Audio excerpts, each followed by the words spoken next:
Testing. All right.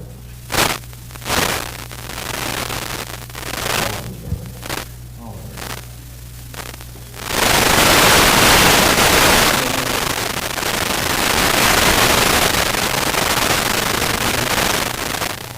A little loud.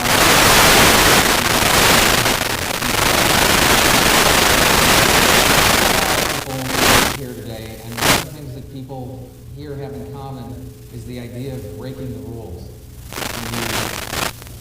Or breaking the sound system. Is it okay? I'm hearing a lot of ringing.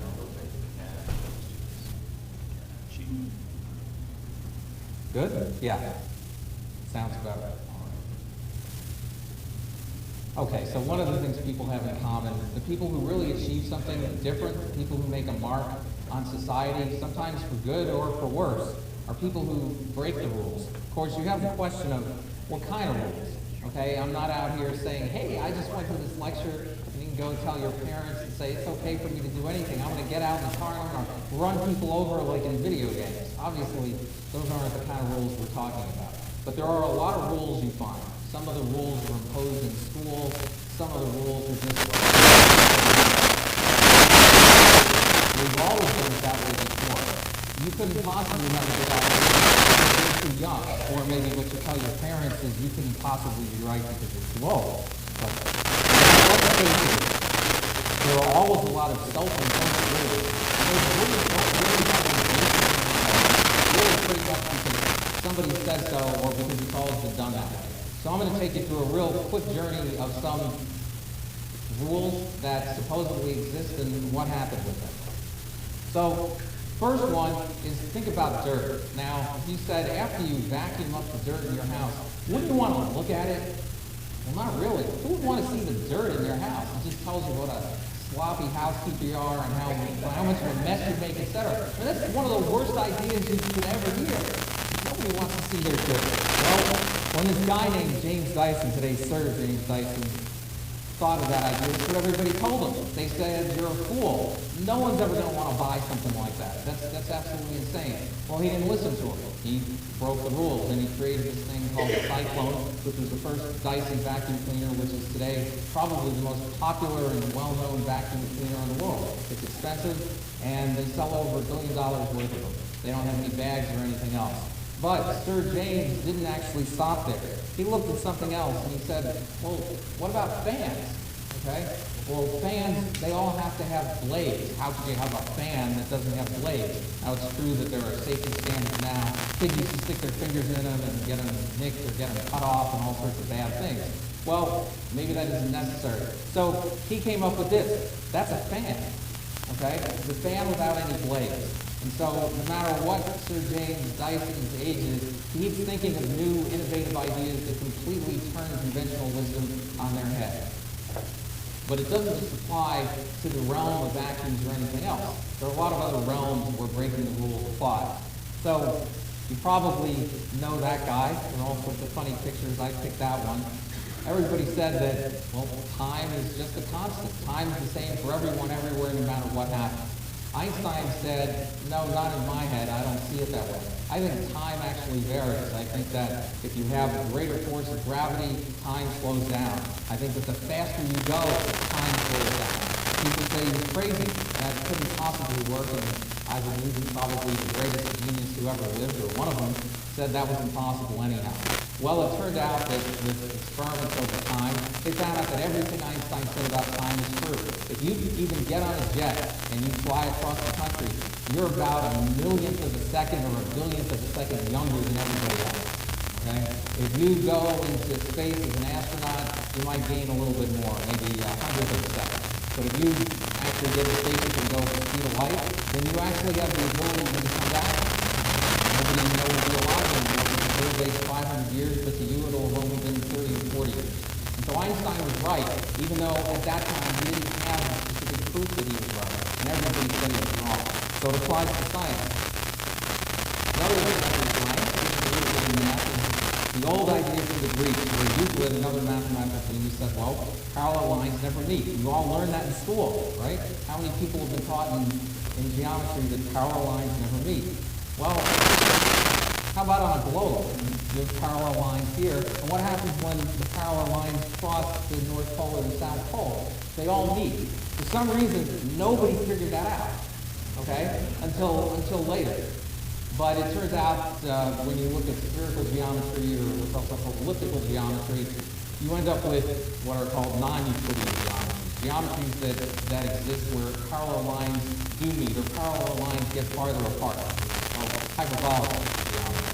And so it turns out that even Euclid, who was one of the greatest mathematicians who ever lived, even Euclid was a about another way to represent geometry. And today we're using that in all sorts of sophisticated science, all sorts of sophisticated cosmology, trying to understand the universe, trying to understand gravity. If there are ever any gravity machines or spaceships that can time travel, it's all going to be based on this stuff. It's all going to be based on the fact that Euclid, right in many things, was wrong in that. How about piano? How many people here play the piano or have taken piano lessons?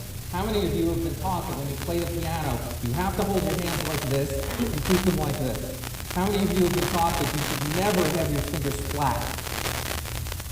Well, how many people have heard of Vladimir Horowitz?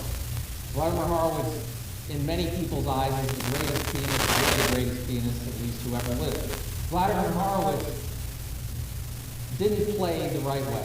He played the wrong way. As you can see, his fingers are pretty flat. And most of the time, if you look at videos of him, they're even flatter. So the genius of his interpretations and the amazing technical skills that he had was all exhibited by playing with a flat-fingered style, exactly the opposite of what every teacher will ever tell you. It doesn't mean that a flat-fingered style is necessarily right for you, but it also doesn't mean that it's wrong for you. How about a little basic grammar? Now I'm a grammar nut. I like to go around telling everybody where the comma should be and the semicolon should be and everything else, as anyone who knows me will tell you. But you can look at things such as capitalization and punctuation. We always need to follow them, right? We should always capitalize the first words in the sentence, capitalize proper nouns, punctuate everything. Well, this guy named E. Cummings came along, and people said really bad things about it. Mr. Cummings said punctuation is a symptom of his immaturity as an artist. Well, today, E. Cummings, who rarely capitalized and rarely punctuated, although for some to capitalize his initials today for some strange reason. E. Cummings is considered one of the greatest poets who ever lived. And that's a fantastic quote by him. To destroy is all of the first step in any creation. To destroy all that which has gone before and to come up with something that is entirely new, entirely different.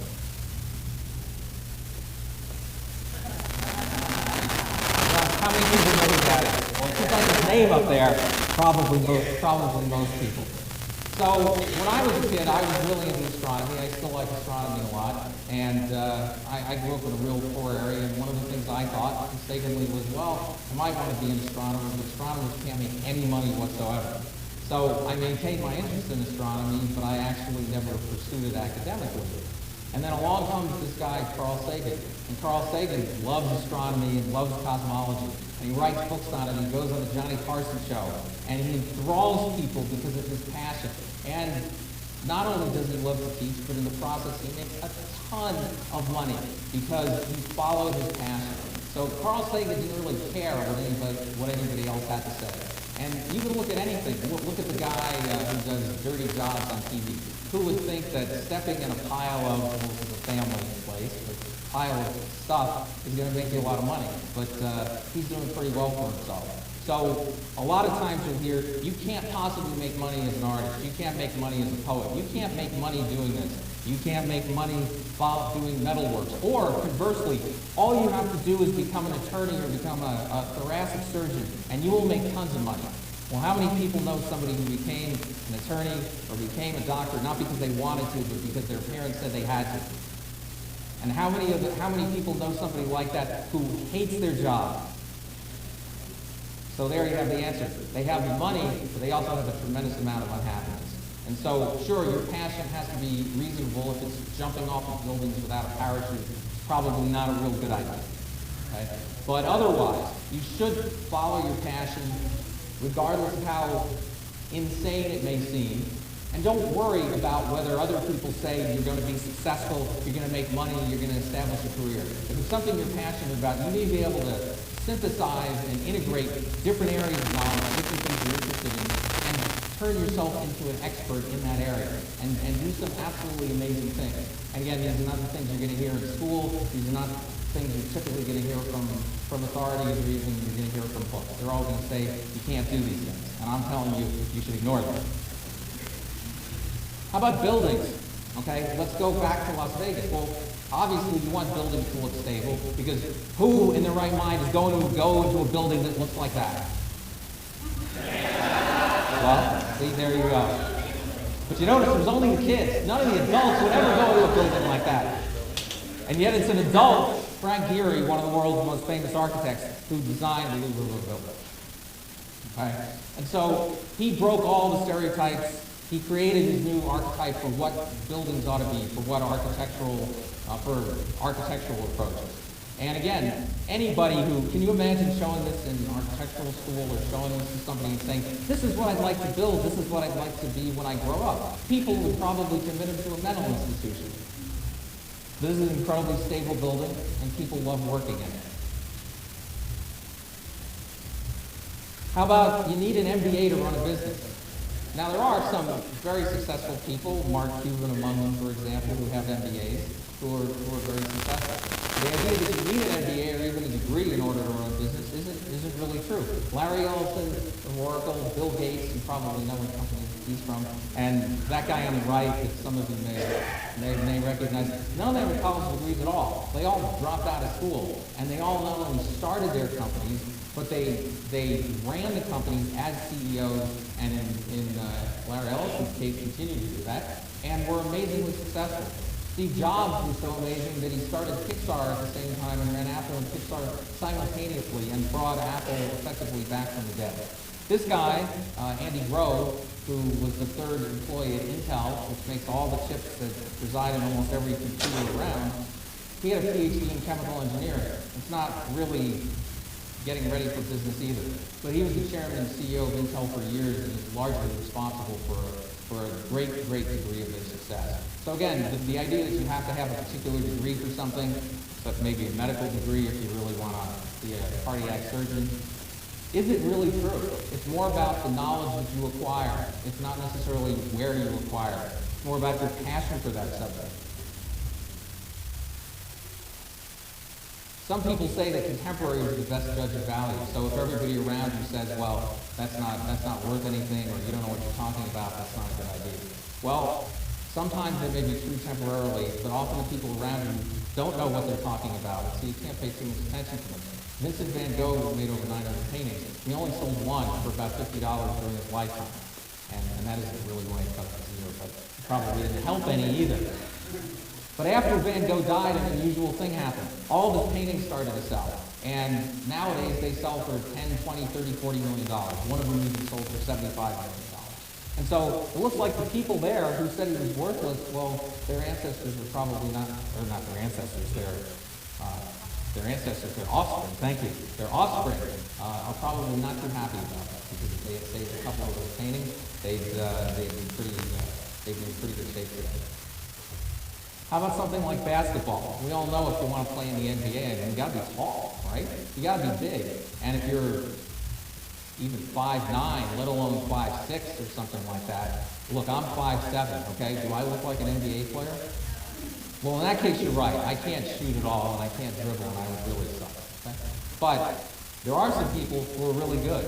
And the shortest guy who ever played in the NBA is a guy named Muggsy Bogues, that guy right over there, okay, standing next to a regular NBA player. And he had a pretty successful career. He wasn't Michael Jordan, but he was pretty successful. Think about that, 5'3". He could dribble pretty much between people's legs, okay?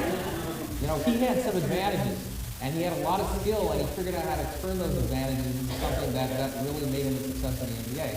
Nowadays, there's a guy named Earl Boykins. Now, he's standing next to Yao Ming, who's one of the tallest guys. But Boykins is only 5'5", and he plays today. And so it doesn't matter whether it's science or whether it's art or math or architecture or sports or anything else. There are all these artificial rules, arbitrary constraints that you're going to hear.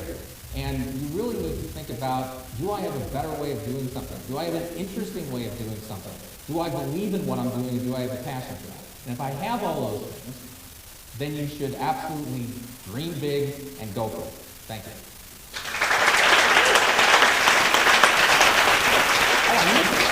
I missed my last slide. That's actually a ploy to get 2 rounds of applause. Okay. So I want to leave you with, so what rules are you going to break? And that's what I want you to think about. See, 3 rounds of applause. I mean, that's